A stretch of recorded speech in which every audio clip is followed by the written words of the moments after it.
So the assignment is on expressing the good life. Specifically, we were asked to talk to several people and find out what the consensus would be regarding the good life. What about the ideas that we have about what is or is not a good life? So, also, how are these similar and not? How are they different? Hi there. My name is Dr. Kim Eagles, and I'd like to give you my perspective on the good life from a peopling side. When I ask people what it means to have or live a good life, I don't just listen to their words, I listen to their wounds, their wisdom, and their worldviews. We don't all have the same, right? Over the past few weeks, I've really gone out and kind of asked this question to people across generations. I work within a multi-generational culture and community. So I have that perspective.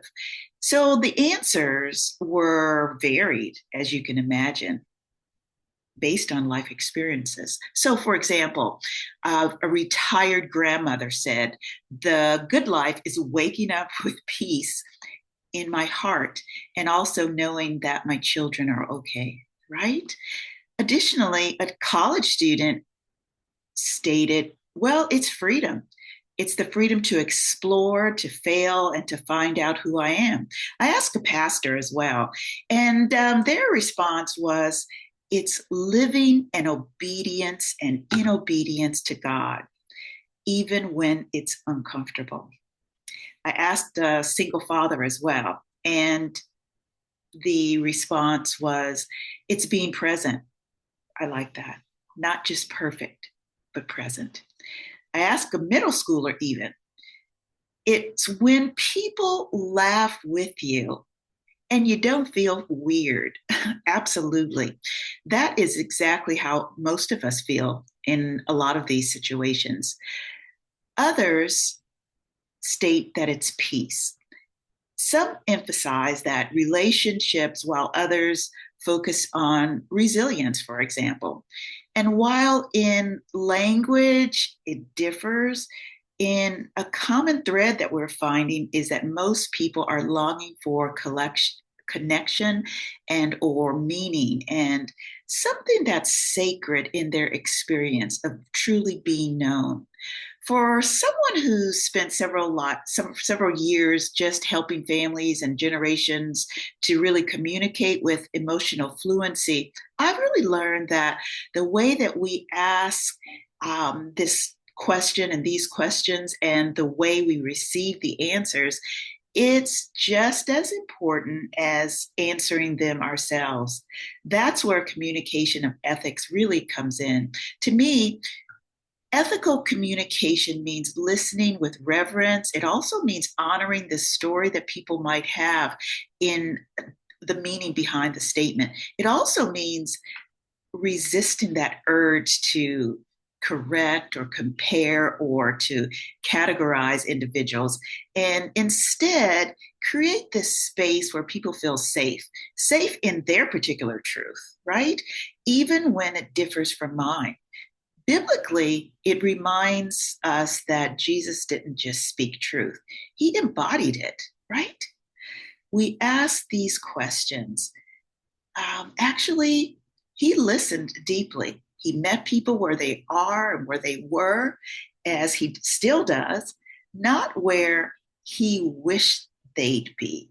Wow, that's the true gift. This is what shapes how we speak, how I teach, and how I peopling in the real life.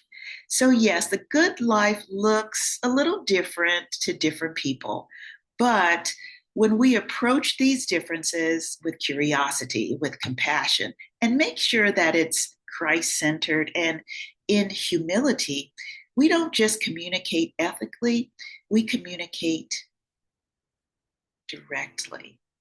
That's the kind of legacy I want to leave. So there's various scholars that talk about the different ways that the dialect in ethics is promoting true communication with honor and mutual respect and presence.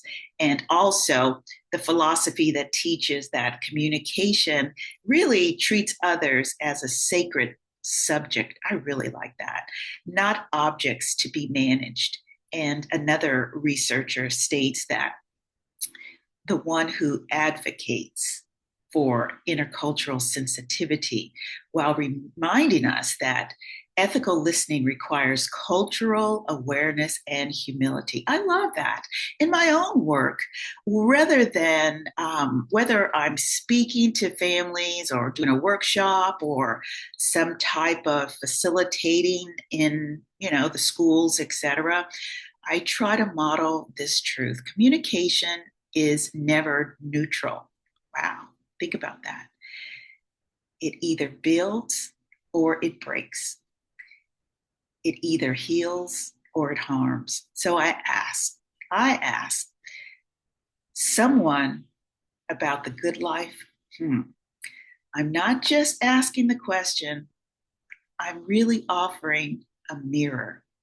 I pray that what they see reflects grace and, again, curiosity and courage to be real. Thank you so much. Thanks for listening.